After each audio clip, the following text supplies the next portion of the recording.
ஹல்லேலூயா. ஆண்டவரும் இரட்சகருமாய் இருக்கிற இயேசு கிறிஸ்து நாமத்தினாலே அனுதின வாழ்வின் மன்னாவின் நிகழ்ச்சிக்கு உங்களை அன்புடன் வரவேற்கிறேன். கர்த்தர் தாமே உங்களை ஆசீர்வதிப்பாராக. வாழ்வின் மன்னாவுக்காக தெரிந்து கொண்ட வேத பகுதி ரோமருக்கு எழுதின நிருபம்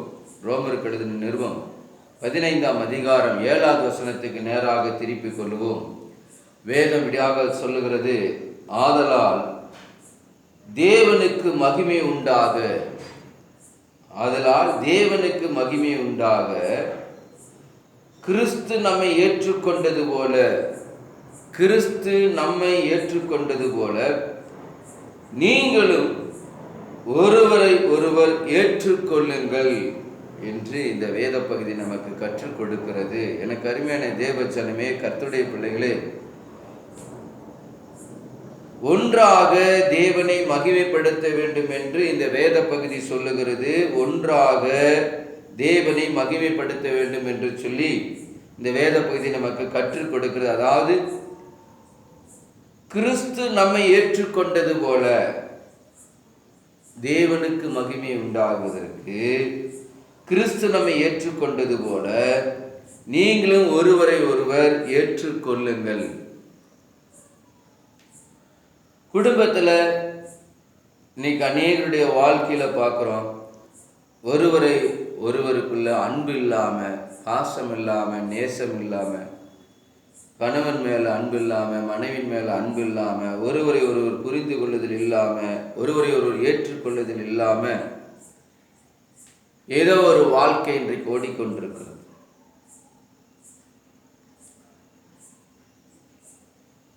யாரு பலவீனம் அவங்களுக்கு ஒன்றும் தெரியாது அப்படின்னு யாரையும் ஒதுக்க வேண்டிய அவசியம் இல்லை. கிறிஸ்து ஒன்றுக்கும் உதவாத நம்மளை கிறிஸ்து ஏற்றுக்கொண்டது போல, எதற்குமே பிரயோஜனம் இல்லைன்னு நினைக்கிறத விட்டுட்டு, கர்த்தர் என்னை ஏற்றுக்கொண்டது போல நானும் அவர்களை ஏற்றுக்கொண்டேன் என்று சொல்லி அவர்களோடு என்ன பண்ணுங்க, பழகுங்க, அவர்களோடு அன்பு காட்டுங்க. அல்லேலூயா. வேதம் சொல்லுகிறது எபேசியர் புஸ்தகத்தில், எபேசியர் 4ஆம் அதிகாரம் 2வது வசனமும் 3வது வசனம் இப்படியாக சொல்லுகிறது. எபேசியருக்கு எழுதின நிருபத்தில் 4ஆம் அதிகாரம் 2வது வசனம் சொல்லுகிறது, மிகுந்த மனத்தாழ்மையாயும் சாந்தமும் நீடிய பொறுமையும் உடையவர்களாய். எனக்கு அருமையான தேவஜனமே, கர்த்தருடைய பிள்ளைகளே, உங்க குடும்பத்தில் மிகுந்த மனத்தாழ்மையோடு, நான் அப்படிங்கிற ஒரு அகங்காரம் இல்லாதபடிக்கு மிகுந்த மனத்தாழ்மையும் சாந்தமும் நீடிய பொறுமையும், யார் என்ன சொன்னாலும் சாந்தமாக இருந்து நீடிய பொறுமையோடு இருந்து, மனைவி தவறு செய்தாலோ அல்லது கணவன் தவறு செய்தாலோ அல்லது பிள்ளைகள் தவறு செய்தாலோ மிகுந்த மனத்தாழ்மையாயும் சாந்தமும் நீடிய பொறுமை உடையவர்களாய் அன்பினாலே ஒருவரை ஒருவர் தாங்கி.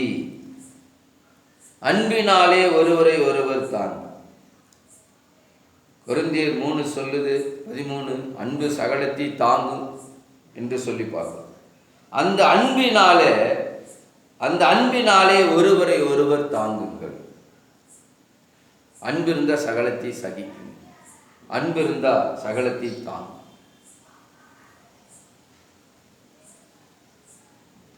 யாரையும் ஒதுக்கி வைக்காதபடிக்கு, யாரையும் தள்ளிவிடாதபடிக்கு ஏற்றுக்கொள்கிற ஒரு மனப்பக்குவம் நமக்குள்ள வேண்டும். ஒருவரை ஒருவர் ஏற்றுக்கொள்ள வேண்டும். இயேசு நம்மளை ஏற்றுக்கொண்டது போல நம்முடைய குடும்பத்தில் முதல்ல ஒரு மனம், ஒற்றுமை, அந்த குடும்பத்தில் தான் ஆசீர்வாதம் இருக்கும். அந்த குடும்பத்தில் தான் அன்பு நிலைத்திருக்குங்க. கிறிஸ்துவின் அன்பு அந்த குடும்பத்தில் நிலவும். அதே 3வது வசனம் சொல்லுது, சமாதான கட்டினால் ஆவியில் ஒருமையை காத்து கொள்வதற்கு ஜாக்கிரதையுள்ளவர்களாயிருங்க.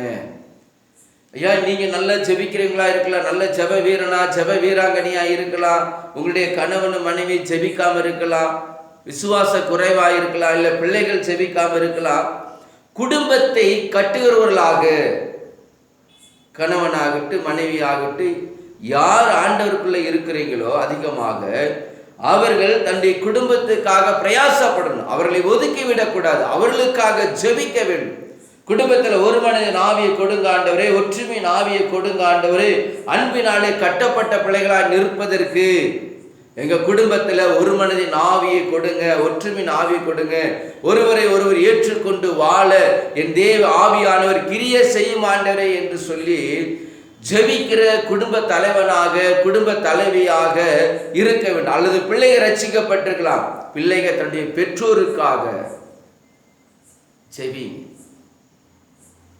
அழகா வசனம் சொல்லுது, மிகுந்த மனத்தாழ்மையும் சாந்தமும் நீடிய பொறுமையும் உடையவர்களாய் அன்பினாலே ஒருவரை ஒருவர் தாங்கி சமாதான கட்டினாலே ஆவியில் ஒருமையை காத்து கொள்வதற்கு ஜாக்கிரதை உள்ளவர்களாயிரு. சத்துருவானன் இன்னைக்கு குடும்பத்திலே பிரிவினைகளை குழப்பங்களை சண்டைகளை கொண்டு வந்து இன்றைக்கு குடும்ப சீர்கட்டை உண்டு பண்ணி கொண்டிருக்கு. நீங்க ஜாக்கிரதை உள்ளவர்களா இருக்க வேண்டும். ஒருவரை ஒருவர் ஏற்றுக்கொள்ளுங்க, மன தாழ்மையா ஏற்றுக்கொள்ளுங்க, பொறுமையோடு ஏற்றுக்கொள்ளுங்க, சமாதான கட்டினாலே ஆவில் ஒருமைப்பட்டவர்களாக காத்து கொள்ளுவதற்கு ஜாக்கிரதை உள்ளவர்களாயிரு. குடும்பத்தை இன்னைக்கு கட்டுவது மிகப்பெரிய கடினம். இன்றைக்கு குடும்பத்தை கட்ட வேண்டும். இன்றைக்கு அநேக குடும்பங்கள் இன்றைக்கு பிரிந்திருக்கிறது. இன்னைக்கு அநேக குடும்பங்கள் இன்றைக்கு பிளவுபட்டிருக்கு. ஏன்? அந்த அன்பினாலே ஒருமைப்பாட்டை கற்றுக்கொள்ளாதபடினாலே, காத்து கொள்ளாதபடினாலே. இன்னைக்கு அன்பில் ஒருமைப்பாட்டில் குடும்பம் கட்டப்பட்டு இருக்கணுங்க. அதுக்கு ஜாக்கிரதையா நீங்க செபிக்கிறவர்களா இருக்கும். கலாத்தியர் புஸ்தகத்தில் 6ஆம் அதிகாரம் 2வது வசனம் இப்படி சொல்லுகிறது. கலாத்தியர் 6:2, ஒருவர் பாரத்தை ஒருவர் சுமந்து இப்படியே கிறிஸ்துவினுடைய பிரமாணத்தை நிறைவேற்றுங்கள்.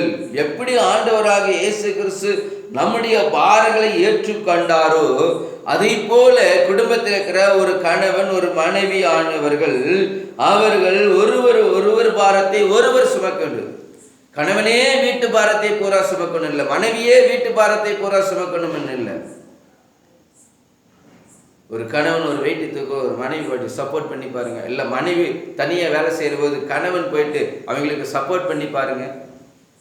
ஒருவர் பாரத்தை ஒருவர் சுமக்கிறவர்களாக இப்படி கிறிஸ்துவனுடைய பிரமாணத்தை நிறைவேற்றுவர்களாக இருக்க வேண்டும். அதாங்க குடும்பம். அந்த குடும்பம் தான் கட்டப்படும், அந்த குடும்பத்தை ஆசீர்வதிக்கப்படும், அந்த குடும்பத்தை தேவன் நேசிக்கிறார். ஒருவர் பாரத்தை ஒருவர் சுமந்து, எனக்கு என்ன உனக்கு என்ன, உன் பாரத்தை நீ சுமந்து கொள்ளு, என் பாரத்தை நான் சுமந்து கொள்ளுங்கிறது குடும்பம் கிடையாது. ஒருவருக்காக ஒருவர் தங்களை தாங்குகிறவர்களாக பாரத்தை சுமக்கிறவர்களாக இருக்கிற குடும்பம் ஆசீர்வதிக்கப்படும். அல்லேலூயா. ரோமர்ல 12ஆம் அதிகாரம் 16வது வசனமாக சொல்லுகிறது. ரோமர் 12ஆம் அதிகாரத்துக்கு நேராக திருப்பி கொள்ளுவோம். அதுல 16வது வசனம் இப்படி சொல்லுது, ஒருவரோடு ஒருவர் ஏக சிந்தையுள்ளவர்களாயிருங்கள். இன்னைக்கு குடும்பத்தில் அதுதான் முக்கியம். ஒருவரோடு ஒருவர் ஏக சிந்தையுள்ளவர்களாயிருந்து மேட்டிமையானவர்களை சிந்தியாமல், நான் தான் பெருசு நீ தான் பெருசுன்னு தன்னை மேட்டிமைப்படுத்தி கொள்ளாதபடிக்கு, அதை பற்றி சிந்திக்காமல் தாழ்மையானவர்களுக்கு இணங்குங்கள். உங்களையே நீங்கள் புத்திமான்கள் என்று எண்ணிக்கொள்ளாதீங்க. நான் தான் புத்திமான், நான் தான் புத்தியா இருந்து எல்லாம் செய்கிறேன். நெவர். உங்களை முதல் தாழ்மைப்படுத்திக் கொள்ளுங்க, விட்டு கொடுத்து போங்க. விட்டு கொடுக்கறது தான் வாழ்க்கை. நான் தான் எல்லாம் செய்கிறேன், என்னுடைய சம்பளம் தான் பெருசு, என்னுடைய வேலை தான் பெரிய வேலை, நான் தான் எல்லா குடும்பத்தையே தாங்குறேன். நெவர். ஆண்டவர் உங்கள் குடும்பத்தை நடத்துகிறார். உங்கள் குடும்பத்துக்காக ஜெபம் பண்ணுங்க. அருமையான சகோதரனே, சகோதரி, இதை பார்த்து கொண்டு கேட்டுக்கொண்டிருக்கிறவர்களே, ஏக சிந்தை உள்ளவர்களாக இருங்க. மேட்டிமையானவர்களை சிந்தியாமல் தாழ்மையானவர்களுக்கு இணங்குங்கள். உங்களையே நீங்கள் புத்திமான்கள் என்று எண்ணாதிருங்கள் என்று சொல்லுது. அதிலே 18வது வசனம் சொல்லுது, கூடுமானால் உங்களான மட்டும் எல்லாரோடும் சமாதானமாயிருங்கள். என்ன சொல்லுதுங்க? குடும்பத்தில் எல்லாரோடும் சமாதானமாக இருக்க வேண்டும். கணவன், மனைவி, பிள்ளைகள், உங்கள் பெற்றோர் கூட இருந்தால் எல்லாரோடும் கூடுமான வரைக்கும் சமாதானமாக இருங்க. சமாதானம் இல்லாத இடம் அது சீர்கட்டு. அந்த இடத்துல அன்பு இருக்காது, ஒருமனம் இருக்காது, ஏக சிந்தை இருக்காது. எனக்கு அருமையான தேவச்சனமே, இந்த மன்னா உங்களுக்கு நேராய் வருகிறது. இந்த நாளுடைய மன்னாவின் வார்த்தை உங்களுக்கு நேராய் வருகிறது. இதை கேட்டுக்கொண்டு பார்த்து கொண்டிருக்கிற அருமையான தேவச்சனம், இப்பொழுது இனி மனம் திரும்பு, கிறிஸ்துடைய பிரமாணத்தை நிறைவேற்று. கிறிஸ்து நம்மை ஏற்றுக்கொண்டது போல நீங்களும் ஒருவரை ஒருவர் ஏற்றுக்கொண்டு மனத்தாழ்மையாயிருந்து அன்பிலே கட்டப்பட்டவர்களாய் சமாதானத்தினாலே கட்டப்பட்டவர்களாக உங்கள் குடும்பத்தை நடத்துங்க. நிச்சயமாக கர்த்தர் உங்களை ஆசீர்வதிப்பார். Thank you. God bless you. Amen.